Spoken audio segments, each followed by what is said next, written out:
Muy bien, al parecer Ucrania está a un paso de terminar el proceso de transición con la victoria del magnate chocolatero Petro Poroshenko en las elecciones de ayer.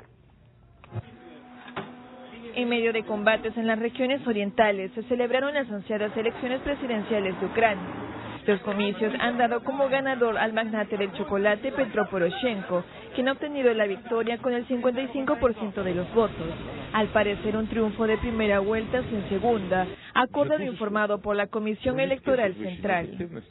Los sondeos dieron la razón. Si bien Poroshenko se perfilaba como el favorito de los ucranianos, seguido de Yulia Timoshenko con 12.9%, nada hacía imaginar que obtendría la victoria en esta primera vuelta. Su postura a favor del futuro ingreso del país a la Unión Europea, la promesa de paz y fin a la guerra parecen haber sido los puntos diferenciales para los casi 36 millones de ucranianos con derecho a voto.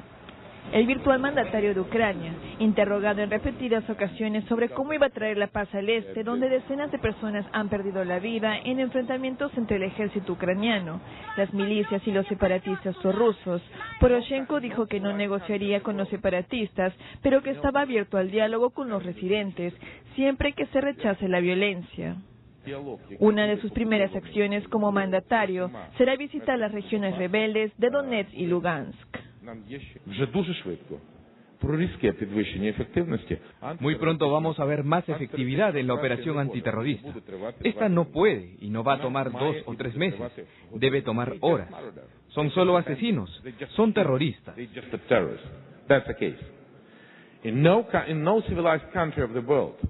En ningún país civilizado del mundo nadie tiene negociación con los terroristas. Una de las principales funciones del Estado es defender al pueblo. Asimismo, el multimillonario conocido como el Rey del Chocolate se reunirá con los líderes rusos en la primera quincena de junio y agregó que la restauración de la estabilidad en el este de Ucrania requeriría de la participación de Moscú, que desde ya se ha mostrado dispuesto al diálogo. De otro lado, ni siquiera el contexto electoral tranquilizó las cosas. En Kiev, los rebeldes prorrusos, armados en la región oriental del país, intimidaron a los electores destrozando urnas, cerrando centros de votación y emitiendo amenazas. En tanto, el aeropuerto de la ciudad de Donetsk fue escenario de enfrentamientos, tiroteos y bombardeos entre las tropas ucranianas y los separatistas. Muy bien, ¿cuáles son los obstáculos que podrá tener el llamado Rey del Chocolate? Porque tiene dinero, eso ya lo sabemos, pero no tiene un partido fuerte, ¿no? Sí, pero la paradoja es que los así llamados oligarcas unidos han venido al rescate en un contexto en el cual la clase política estaba en franco descrédito.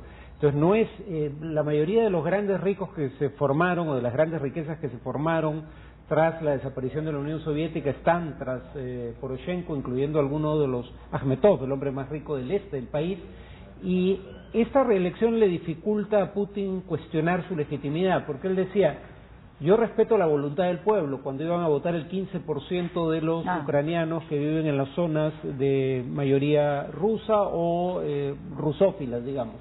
Pero ahora han votado regiones que representan el 85% del electorado, así que el pueblo está representado más aquí que en esas otras elecciones. En segundo lugar, Poroshenko ha tenido un mandato claro, en un contexto en el cual Putin decía el gobierno vigente es un gobierno de facto que no tiene legitimidad. Bueno, esto es un gobierno surgido de unas elecciones que nadie ha cuestionado, donde ha votado la gran mayoría del electorado y donde hay un ganador claro. Y en tercer lugar, Putin decía, y con razón, hay elementos de inspiración fascista en ese gobierno que además consideraba ilegítimo. Bueno, los candidatos de Svoboda, o el Partido de la Libertad, de origen nacional socialista, y eso incluso lo decía su propio nombre, el nombre original, y el sector derecho, o de derechas, han sacado votaciones insignificantes. Entonces, digamos, es muy difícil, dado el discurso que ha venido utilizando Putin, deslegitimar lo que acaba de ocurrir en Ucrania. Pero él tiene una serie pues de problemas que tiene que resolver. Creo que él es el que ha solicitado la devolución de Crimea. Sí, pero honestamente creo que ese es un saludo a la bandera, ¿no? En todo caso, es un hombre suficientemente pragmático como para, por ejemplo, haber hecho en el pasado negocios con Rusia, que presumo querrá volver a hacer. Pero además ha dicho que está dispuesto a conversar con dirigentes del este, pero no con quienes están levantados en armas, y con Putin para resolver los problemas del este del país y su actitud frente al nuevo gobierno central. Dicho esto, sin embargo, la pregunta de fondo es si quienes están levantados en armas le van a hacer caso a otros dirigentes de su región o a Putin. A estas alturas siempre se decía que eran peones de Putin. Yo siempre tuve mis dudas respecto a ellos. En Crimea creo que esa acusación sí era cierta, pero acá creo que hay una base social propia de estos movimientos que muy probablemente sigan levantados en armas y eso dificulte una transición pacífica. Muy bien, vamos a ver qué sucede en Ucrania en los próximos días, pero nos vamos con Europa. El avance de los euroescépticos está preocupando a la prensa y las autoridades del bloque. Aquí un resumen de lo que fueron las elecciones europeas en algunas potencias del viejo continente. Tras los primeros resultados de las elecciones europeas, la prensa y los habitantes del viejo continente están seriamente preocupados por el avance de los llamados euroescépticos. En Francia, los medios han calificado de terremoto los resultados que dan como ganador al Frente Nacional, partido de Marine Le Pen, quien movilizó a los electores con la frase «No a Bruselas, sí a Francia», en una clara manifestación a favor de detener lo que ella llama el avance de la loca máquina en la que se ha convertido la Unión Europea. La victoria del antiinmigrante y euroescéptico Frente Nacional con 26% ha convertido a este partido en la primera fuerza política de Francia, lo que ha motivado al presidente François Hollande a convocar a una reunión de emergencia, luego de que su partido socialista quedara en tercer lugar. Esta crisis de confianza, tal como lo ha calificado el primer ministro Manuel Valls, es una debacle electoral de los socialistas, según Le Pen, quien además ha exigido celebrar elecciones nacionales lo antes posible. En Reino Unido la situación no ha sido distinta, ya que el Partido de la Independencia del euroescéptico Nigel Farage ha obtenido el 29% de los votos, mientras los laboristas y conservadores se disputan un segundo lugar.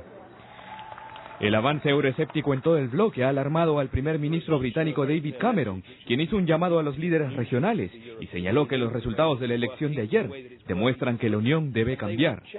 Por su parte, en Italia, estas elecciones han servido al primer ministro Matteo Renzi a someterse por primera vez al electorado y legitimarse como líder, ya que obtuvo un 34,5% de los votos frente al 25,5% del populista Beppe Grillo y el 17% de Forza Italia de Silvio Berlusconi. En tanto, en España, el Partido Popular ha ganado las elecciones europeas, aunque perdió 8 escaños en la Eurocámara. Similar ha sido la baja del Partido Socialista, con 9 eurodiputados menos de los que tenía.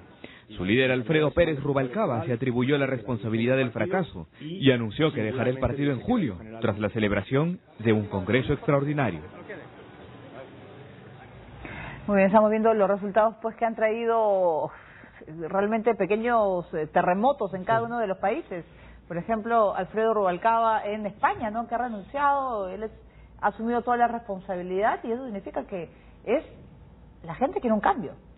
En toda Europa, ¿no?, porque en el reportaje se decía que Valls, el primer ministro francés, lo calificaba como una debacle para el Partido Socialista. En realidad es una debacle para todos los europeístas, ¿no? Lo que se podría decir en favor del proyecto de integración europea son dos cosas.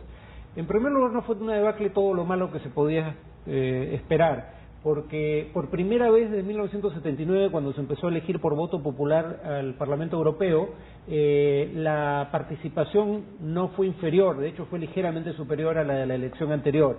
O sea, lo que ayuda a los grupos extremistas en las elecciones europeas es que suele haber una participación mucho menor que en las elecciones nacionales. Esta vez, siendo menor, no fue tan baja como se temía, y eso no ayudó. Por ejemplo, el partido de Bildt en Holanda quedó cuarto, y algunos temían que pudiera quedar segundo. En segundo lugar, la otra cosa que se puede decir en favor del proyecto europeo es que estos partidos no se van a poner de acuerdo en la Eurocámara, porque hay toda clase de posiciones. Hay, digamos, euroescépticos de izquierda y de derecha. Los de izquierda, curiosamente, no quieren que desaparezca la Unión Europea, quieren una Unión Europea que fomente el crecimiento y la redistribución de la riqueza. O sea, quieren una Unión Europea más intervencionista, si acaso no menos, con una orientación distinta. Los conservadores están, desde quienes quieren salir de la Unión Europea, como el Partido por la Independencia, por eso se llama así, de Gran Bretaña, hasta quienes quieren permanecer dentro de la Unión Europea, pero una Unión Europea con menos atribuciones y sin euro y sin el Tratado de Schengen. Y a su vez, en cuanto a la actitud antiinmigrante que es común a casi todos estos partidos extremistas, varía cuál es la minoría en la que focalizan su animadversión. Algunos son partidos más bien antisemitas o de raíz antisemita, como el Frente Nacional, algunos son más bien islamófobos, como el Partido de la Libertad de Holanda. Entonces no van a formar una coalición unificada en la Eurocámara.